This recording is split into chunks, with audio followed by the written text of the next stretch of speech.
Hi, and welcome to the Your Good News podcast with me, Katherine Getty. It's easy to believe the news around us that the world is dark and the future is the same. But what if we chose something different? What if we chose to find the good news in each day? This podcast is a collection of interviews with friends, mentors, colleagues on their good news. From business to health to politics and everything in between, it's my hope that you leave with a boost and find your good news. My next guest, Alli Papa, is a dear friend I met while working at a national party committee. Alli is a force of nature. Connecticut-born, DC resident, she brings her vision and care to every project she touches. Today, we delve deeper into her experience in a tough working environment. We also delve into how she launched a business in the middle of a global pandemic. May you be interested in politics or working to create a business or something in between, Alli shares some really good nuggets that you can apply. Without further ado, my interview with Alli Papa. Alli, I couldn't be more excited for our conversation today. So as I begin each conversation, Alli, what's your good news? I have to say that my good news is that I have taken up cooking again, which you've known me for a few years. So you know that it's something that I've loved to do. And I like to look online, like get inspiration from recipes and stuff, but create my own dishes. And I feel like in a world where we work constantly and a lot of our identity is tied to our jobs, it's important to find the little things that make you happy. So that's been really good for me for the past few weeks, I guess. I couldn't agree more. Are there any recipes in particular during quarantine that you've kind of like gone to, anything that people should give it a whirl? I did make my own French onion soup recently, and I would highly recommend. Highly recommend. Yeah. It's a little time consuming. You got to caramelize the onions for 45 minutes, but in the end, it's worthwhile. I'm now salivating. I cannot wait to go get your recipe. We'll add it into when I post about this. We'll have to get your recipe that you use. Sounds great. In the pre-show, I was able to share your background with the listeners, and you have such a unique perspective on politics, being in politics for nearly a decade. How did you get started? That is a great question. I moved to DC after college, really not knowing what I wanted to do. And I interned on Capitol Hill. And then after that, I got a full-time job at a think tank, honestly, as the office manager, just answering the phones and things like that. But I certainly missed the excitement of working in politics. So I just met with anyone who would get coffee with me or a drink with me and ask them their advice and different options and avenues that I could take within politics. And I met with someone who told me that she worked in fundraising, and this was the end of 2012, and they were hiring people to work there in 2013. And she said it didn't really matter if I had very little experience working in fundraising. So I just kind of went for it and went in for the interview and got the job and took it when they called me, which I would not recommend that anybody do necessarily. You should probably hang up, take a minute, think about it. But luckily it worked out well for me because I still work in fundraising. So, I mean, there's such great advice there of like really kind of building that network and building that community. I feel like not only in DC, but everywhere, it's sometimes not just what's on your resume, but who you know and how you can make those connection points. What about the excitement of fundraising drew you to it? Was it, meeting goals, or was it the challenge? Tell people a little bit more about that. I think that one thing I love about fundraising is you really see the results of your work pretty immediately. That is very motivating for me. So, you had a successful event or you hit your fundraising goal. I mean, it's very obvious in the numbers if you did a good job or not. But I do like that immediate satisfaction. And I like that every day is different. You could be working on a day of scheduled meetings for someone, or you could be working on a huge event that maybe has 500, 1,000 people at it. You could be working on a donor weekend retreat that is full of different speakers and things and events for donors to attend to. So I think it's nice that every day is different. And that Yeah. you never sort of know what it's going to bring for you. I think it makes the job so much more exciting, but were there skills that you kind of had to lean on, you know, as you were kind of navigating fundraising and through the years, to Yeah, kind of be successful? definitely people skills for one. And you can't be afraid to pick up the phone and call someone. And these days, no one calls anyone. Everything is email or text. And you really have to pick up the phone and call people and have a conversation with them. So you can't be afraid of that, which is certainly is something that I've had to work on and get over. And even still today, sometimes I'm like, oh, I got to make a bunch of calls. I got to psych myself up for this. Like, I got to put my game face on and get ready to chit chat and be friendly, even if I'm not in the mood. But that's something that definitely is something I've had to lean on. And then I think too, people sometimes think of fundraising as a glamorous job, and it can be very wonderful. You can go to you can get to travel to fun places sometimes and stay in nice hotels. That's been very fun. But at the same time, it is a grind, and you're putting in hours and hours on an Excel spreadsheet or just making call sheets at your computer. It really is a grind a lot of the time. So that is also something you have to be able to just put your head down and say, I'm going to get through this huge list that I have to get through, or I need to put together XYZ for a client. And you just have to kind of be willing to put in the grunt work as well. Absolutely. I think the people skills, like I remember when I too was new to fundraising a few years ago, and it was like, oh, I have to talk to strangers like all the time. So it's a constant, like you have to kind of tune yourself into like being in that mode. And I think it's proven to be very helpful. And it also sounds like you have to kind of live in those details. So you mentioned also, besides like kind of tuning those people skills, that you do these large scale events, and we got to work together. And during that time, you were doing an event for, I like to say, 3,000 of our closest friends. What is, planning an event like that? How do you make everything be seamless? And that's a very multifaceted question. So you can attack it however you want to. Sure, absolutely. I think one day at a time. Obviously, you worked with me when we worked on this large event, and it is truly a 3-month process, maybe longer. So it is really, you have to be so organized and make a timeline of when things are due and when things have to be completed, and just take it day by day. Because if you think about the massive undertaking that you have, it's going to be too overwhelming. So you just have to take it one piece at a time. And for our event, there was a fundraising part of it, but then there was also seeding this large event with different surrogates that people wanted to sit with, and then working on the speaker and production. So you just have to focus on one thing at a time. Like the first month is all fundraising, and then you move on to the next thing. So I think just taking it one day at a time and keeping yourself as organized as possible is the best way. And I will also say that it can be super overwhelming when you have a lot of pressure on yourself to put together a really large event. And our old boss actually gave me some great advice. And she said to me, on days when I would be in a bad mood or something would go wrong, or I just maybe wasn't being my best at the office, she said to me, people are going to remember people aren't necessarily going to remember that the event was great or not. They're going to remember how it was working with you on that event. And, she said it in a nice way, but essentially, like, if you're a bitch to everyone in the office, people are going to remember that you were a bitch, not that your event was really good. So I think too, just being patient with everybody. Everyone's working as a team towards the same goal. No one's working against you. So I think that's also important, is to give everyone a little grace and be patient with others. So It's like mic drop.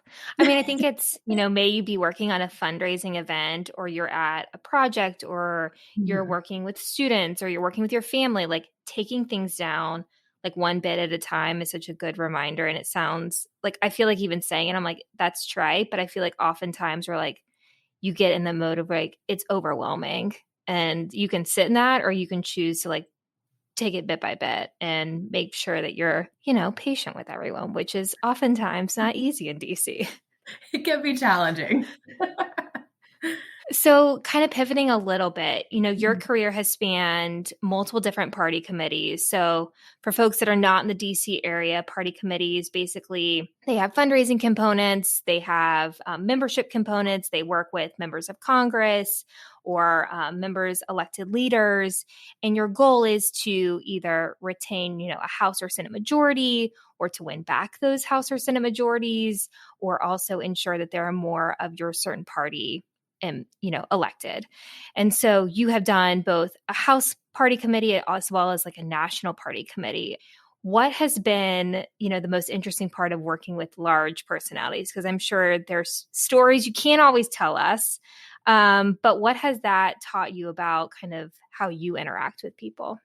Yes, there are definitely a lot of big personalities. I mean, and in any industry, but especially in politics and at party committees, and also fundraising is female dominated. So I will be honest, it can definitely get a little catty at times. So, yes. So I think that over the years, and I haven't always been the best at this, but two things, and it sounds kind of silly and simple, but two things that I've learned is to just always be honest and always be nice to people, which again sounds so silly. But, even back to what I was saying before, where you want to work well with your team, even though you're under a lot of pressure and working on a large event, but people are going to remember what it was like to work with you. And I think when I was younger and maybe a little insecure about my standing in the office, I wasn't always friendly to new hires or new people, which you might have had some experience with, which I love that we're great friends now. But I think trying to be intimidating doesn't make you a better fundraiser. It just makes you intimidating in the office and people not want to work with you as much. So what's the point in trying to be that person when, again, it has nothing to do with your work product, I guess. And I think too, I had someone recently that I work with now that I worked with in my previous job. She's working on a client of mine and she's doing a great job. And it's a Senate primary. And she told me, that other people had reached out to her and asked her to work on different races. And she said, honestly, you were the only person who was nice to me last year. And that is one of the biggest compliments I could ever hear from someone. And she's doing an amazing job for us. She's crushing it. We're so happy to have her on the team. So it's someone I loosely worked with. I wouldn't have thought twice about it, but truly she signed on with my client because I was nice to her. And so you just never know when things are going to come full circle or you're going to work with someone again in the future. And politics is a pretty small world. So chances are if you are for a while, you're going to work with people again at a certain point. And I think also just always being honest is obviously very important. There are plenty of fundraisers I've worked with who exaggerate their capacity to raise and, are maybe dishonest about pledges and things don't come in the end and you don't end up hitting your goals. I mean, honestly, I have worked with people who have been incredibly territorial. I had an incident this past summer where another fundraiser didn't like that I was working in a market that she works in. And she actually went behind my back and tried to get a meeting canceled that I had already scheduled. So it can be pretty savage out there at times. But I think, again, I'm just always honest with clients about what's realistic. I'm not going to get upset if, some fundraisers get territorial. There's just no reason to do that. There are a lot of donors out there and they are allowed to know multiple fundraisers and that's okay. And there's no reason to try and sabotage anyone because again, you just never know who you're going to work with in the future. So I always try to be nice and honest to everyone that I work with, I guess. Well, I think that those two pieces of advice are so applicable to many facets of our lives. And I think it's a good reminder that what you sow is what you reap. And oftentimes we I too felt when in DC, you felt like you had to fit into a box is how I I have to be tough. And I was that is I'm a teddy bear. Everyone knows this. I'm a sensitive Sally, wear my heart on my sleeve. We know this too. But it's that's who I am, and I show up the best when I'm like that. So it's a good reminder that like lean into your strengths and also just be nice and honest. Just be It's nice to simple, guys. people. It's not as I hard feel as like you think. I feel like oftentimes the things we talk about in this podcast is like we learned it in kindergarten, but somewhere along the lines we like stopped actually practicing what we preach. So maybe I should retool this to be, pro kindergarten lessons. Who knows? Who knows? You reference, it can be a pretty tough world in fundraising. Besides the being honest and nice, are there any other ways that you've found to kind of keep true to yourself and where you want to go and how you want to achieve a goal? Like, do you ever feel like that's kind of impeded by people, and how do you kind of beat that back? Um, it definitely can be, just because, like I said, like, it's super competitive. And there are a lot of good fundraisers out there who are going after the same top donors that you are, or trying to sign the same clients that you are. But again, I guess maybe more recently, since I've started doing consulting and signing on with clients on my own instead of working in-house somewhere, making sure that, it's the right fit for me, because just because someone's a great client doesn't mean that they're necessarily the right fit for me or for the donors that I have great relationships with. That just might not be a good match. I interviewed with a client back in the beginning of the year in February, and they never got back to me and hired somebody else. And I was pretty bummed about it at the time, because I was just starting to sign on clients, and I thought, oh, that would have been such a good one for me. And as I've seen this campaign evolve, it's become very clear that it was not going to be a good match for me, and it would certainly not have worked out, and it probably would have ended poorly. So I think seeing that, looking back on that and thinking, okay, I got to make sure that the team I'm working with is I don't know, they're going to be respectful to me. They're going to treat me well. They're going to give me the tools I need to be successful, and vice versa. So I think making sure that you're working with the right people, because it can make a big difference. And I know some other people that that also are in fundraising have signed on with clients where it hasn't worked out, and they feel really burned and taken advantage of. And obviously you never want to feel that way. So I think making sure you're working with the right people is always important. It's like listening to your gut, Yes. like making sure it's like the right fit. Well, you referenced that you are now consulting, and so let's transition to talk about that. In 2021, you have launched your own business, which has been so exciting to watch unfold. What was it like to take that leap? Terrifying, to be honest. It was terrifying. And it's something that I had thought about for a few years. And I knew that it probably at least 6 months before I did this, that I was going to do it. And I think, again, just like when I got my first job in fundraising, I talked to a bunch of different people that had done the same thing. And obviously, like, that can go for any industry. If you're wanting to start your own business, I just talked to other fundraisers, and I talked to multiple fundraisers. I didn't just talk to one person. I got everybody's advice on what they were working on, also letting them know, hey, I'm doing this. If you have a client that you don't have time for, but you think might be a good fit for me, send them my way, because that certainly happens. And so letting everybody know what I was doing, I think, was helpful for when I was trying to find clients, and then just getting their advice. I mean, I think the financial aspect was the scariest part, because obviously I went from, up until that point, getting a paycheck twice a month. And then now I mostly make money on commission. So that was particularly terrifying. So I made sure that I had like at least 3 months saved up where I felt comfortable that I might not make any money for at least 3 months. It could be 6 months. I actually have no idea. I do a lot of fundraising in the Midwest, and the busiest time for me and where I make the most money is probably in the spring. So again, I was like, I might not get paid on anything until April, May. I have no idea, which is very scary. But I made sure that I saved money. All the bonuses I got in my last job went right to my savings account. I just thought, you know what? Sure, you want to treat yourself, but don't just put it in the bank. You'll feel better about this later. So I think that was that was very helpful. I mean, and just all the logistics of like starting an LLC. I actually talked to a previous guest of yours, Chris Winkleman, who's a lawyer, who was incredibly helpful with that, sort of helping me a little bit outline the process, because really you don't want to obviously mess that up and have an issue with like your taxes or something moving forward. So that was helpful. So really I leaned on the people that I knew that had done this before, and got as much advice as I possibly could, and took it from there.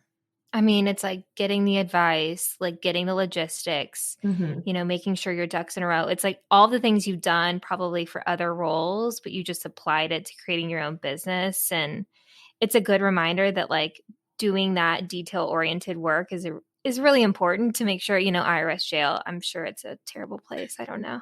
I'm sure it is. But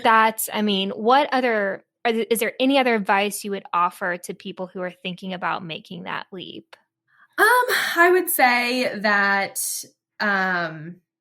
one thing that has been very helpful for me, I have my own LLC and consulting firm, and I also have partnered with some other fundraisers on other projects.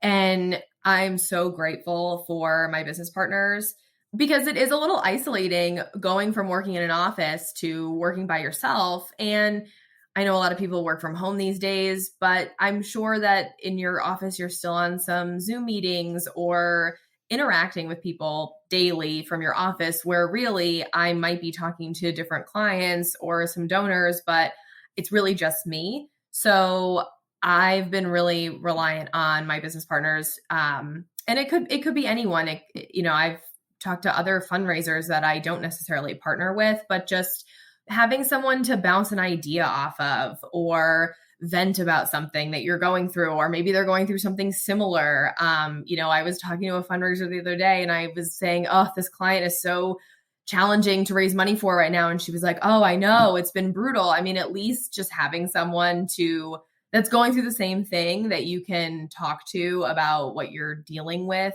because you don't have a boss to go to say, hey, I'm having this problem. Do you have any ideas on how I can solve this, or any solutions? You're really just on your own. And as a consultant, you're expected to be the expert, which is really scary at first. And I think imposter syndrome is very much a thing. But of course, I went from working somewhere where I relied on consultants to be the expert to then being the expert. And for the first few months, I'm thinking, I have no idea what I'm doing. Like, how could I possibly be the expert? But you have to remind yourself that you've been doing this for 9 years now, and that you do know what you're doing. You have to, calm down, get it together, realize that you did this for a reason, and people hired you because they thought that you knew what you were doing, and, it's going to be okay. But I do think that having a really good support system when you work for yourself is particularly important. I mean, even my now husband, which sounds a little weird to say, just got married a few weeks ago. He works in politics, but he mostly has worked in comms. And so sometimes I just talk to him about stuff that I'm dealing with, and he has a completely different perspective on a problem than I do. And so hearing his side, or what he thinks would be best, is super helpful. So I think that has been one of the greatest things that I have found, is having some people that you can rely on that support you. That's awesome. I mean, I think having people to validate, or at least like feel like you're not talking into like the unknown, like the space, like has got to be really helpful. And I mean, you've just crushed it this year. And for anyone who's thinking about starting their business, listen to Alli's advice. She's got lots of it. You mentioned in an answer recently about imposter syndrome. I know it's something that I think everyone kind of deals with. It's like, is everyone going to realize that I am a fraud? I know starting this podcast, I was like, is anyone going to know that I have no idea what I'm doing? But how have you kind of navigated that imposter syndrome, and any tips you would give listeners? Yeah, it is scary when you start a business or start consulting, or do something where you don't, I don't know, feel 100% confident in yourself. And like I said earlier, used to work with consultants where I would rely on them as the expert. And then all of a sudden I was the expert where clients were asking me my advice on what to do. Whereas I usually had that security blanket of discussing it with someone else and, bringing my ideas and their ideas to my boss and saying, this is what I think we should do or something like that. But I think you just have to remember why you started your business or whatever venture you're doing and why I wanted to start my own consulting firm for fundraising. I've been doing this for a long time. And it's not, you don't have to have the most donor relationships or the most experience. But as long as you work hard, if you put the work in, you're going to be successful. And that's the little things, not being lazy and just emailing people, like picking up the phone, having real conversations with someone, cultivating your relationships with donors and clients and things like that. I mean, I think that you can be successful if you really put the time and the effort in. I'm kind of rambling. No, I think that what I'm hearing is it's like staying true to your why. And when things get tough, because inevitably they're going to get tough, or you're going to have a question, or you're going to feel like you don't know what you're doing, remembering the why and remembering things that you've done in the past and be like, okay, I attacked this way, or I handled this situation this way. Why don't I do this? Or why don't I reach out to that person and ask for advice? Or why don't I call that donor and just take that 5 minutes? So I totally hear what you're saying. And I think it's a good reminder that sometimes we get caught up in the exact path we're supposed to go on. And sometimes our path is not a straight line. It's a curlicue. Absolutely. And there's so much that's out of your control. That's the other thing, especially working in politics. There's so much out of your control. And so you have to be ready for anything. I, set up a day of meetings for a client and a hurricane hit his district. And so he couldn't travel. That was a really unfortunate situation, but everybody was super, I had zero control over the weather and his travel schedule. So you can't control the weather? There's nothing I can do about that. It's unfortunate. And you just have to take everything in stride. So you know what? He called and apologized personally to each one of those people. And that's it. And we decided to reschedule for a later date. You just never can predict what's going to happen. And things are going to cause problems for you, but you just have to, be ready to find the solution and move forward. I mean, I feel like that is just the mic drop of the episode. I mean, from people skills and how important they can be, to breaking down large projects into the details, to reminding people to be honest and nice, and to not letting that little imposter syndrome in the back of our heads rule how we show up every single day. Alli, thank you so much for all of your advice and wisdom. I'm so excited for everyone to hear it, and I think we're done. The Your Good News podcast grew partially out of my time living in DC. And in a field that is often dominated by its toughness, Alli shared tangible tips on how to stay true to yourself, how to push past imposter syndrome, even in the DC political world. Alli's wisdom was sage, and I can't wait to hear what you thought of it. If you liked, please share, subscribe, rate, and review, and join us next week for another episode of the Your Good News podcast.